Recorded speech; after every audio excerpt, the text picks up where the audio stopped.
Salut!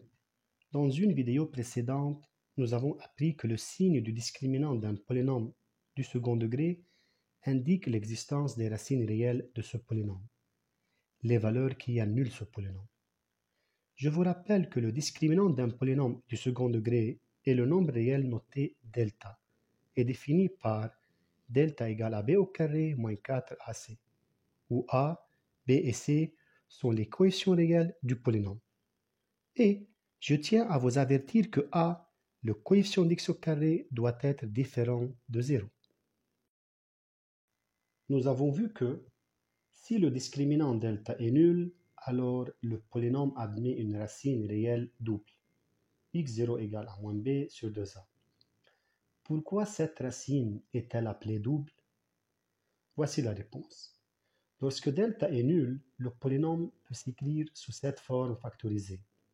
P de x égale a facteur de x moins x0 au carré, où x0 est la racine réelle de P de x. Mais élever un nombre au carré revient à le multiplier par lui-même deux fois. Nous connaissons qu'un produit de facteurs est nul si au moins un des facteurs est nul. Alors, cette valeur x0 est la racine de deux facteurs de P de x.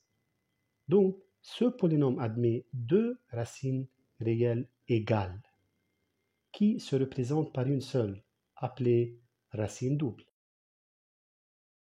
De plus, nous avons vu que si le discriminant delta est strictement positif, alors le polynôme admet deux racines réelles et distinctes, et non pas égales, x1 et x2, qui se calculent à l'aide de ces deux formules. Dans ce qui suit, nous allons étudier la somme et le produit de ces racines réelles lorsqu'elles existent, soit p de x un polynôme du second degré et delta son discriminant. Dans le cas où delta est strictement négatif, p de x n'admet pas de racine réelle. Donc pas de somme ou de produit de racines réelles dans ce cas.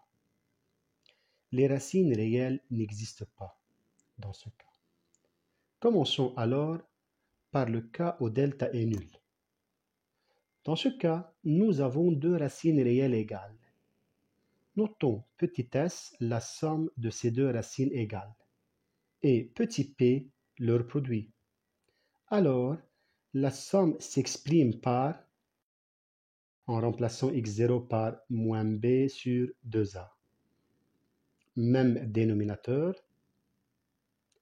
Réduisons, simplifions par 2 et nous obtenons moins b sur a.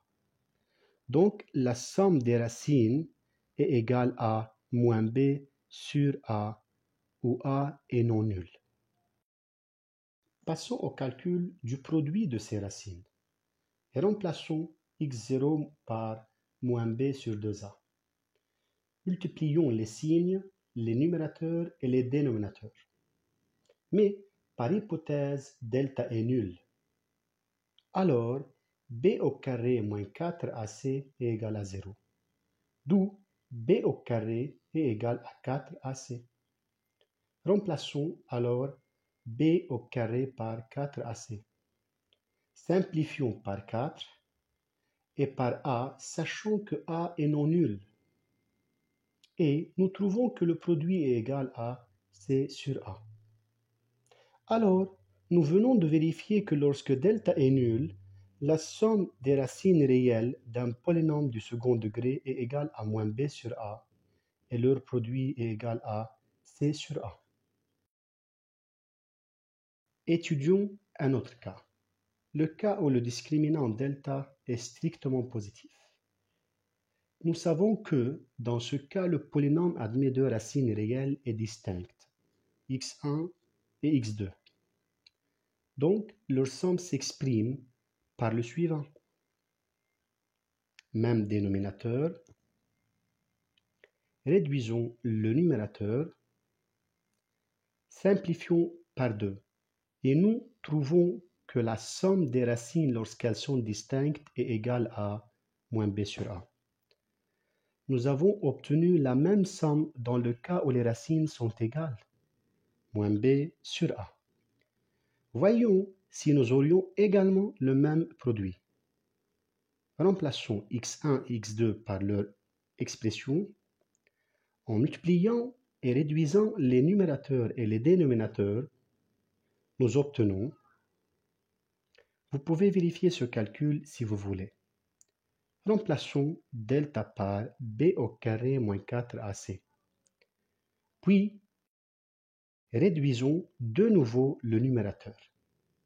Simplifions par 4 et par a. A est non nul. Et oui, nous trouvons que le produit est aussi égal à c sur a dans ce cas. Le travail que nous venons de faire nous permet de conclure le suivant. Lorsque les racines réelles d'un polynôme du second degré existent, leur somme est égale à moins b sur a et leur produit est égal à c sur a. Testons ça par un exemple numérique. Prenons le polynôme f de x est égal à 2x au carré moins 5x plus 2.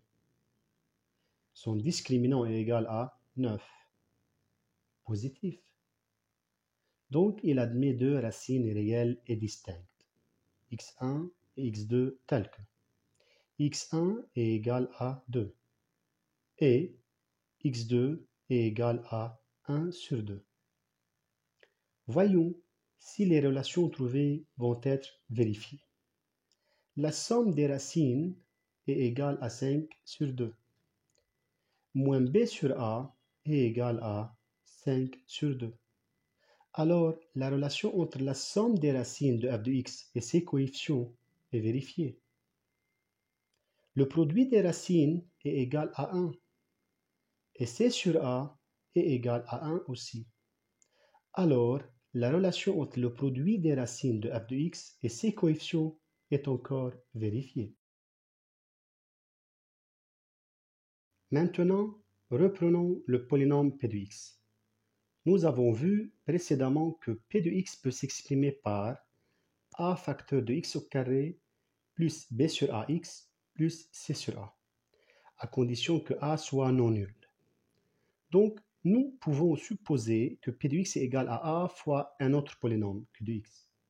P de x égale à a fois q de x, en considérant que q de x est égal à x au carré plus b sur ax plus c sur a.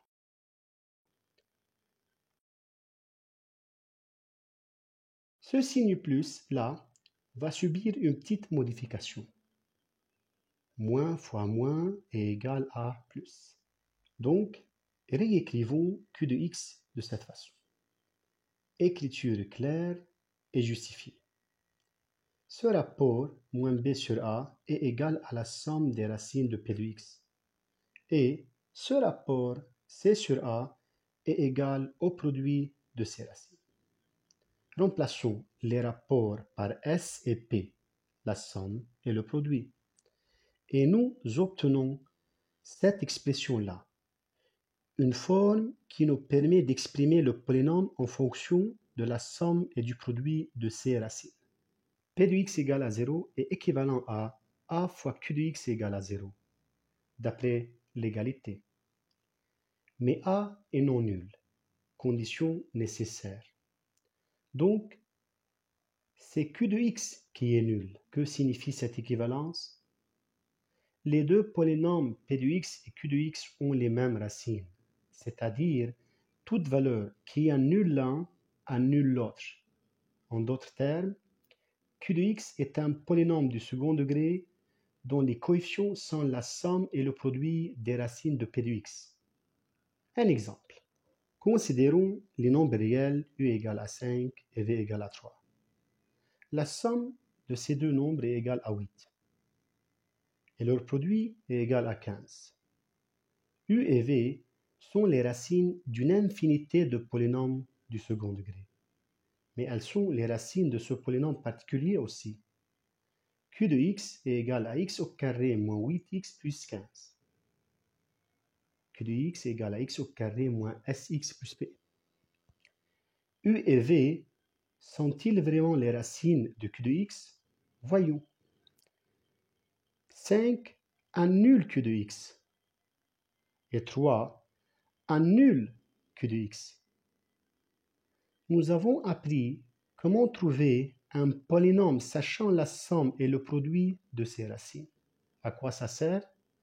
L'application numérique suivante nous aidera à comprendre.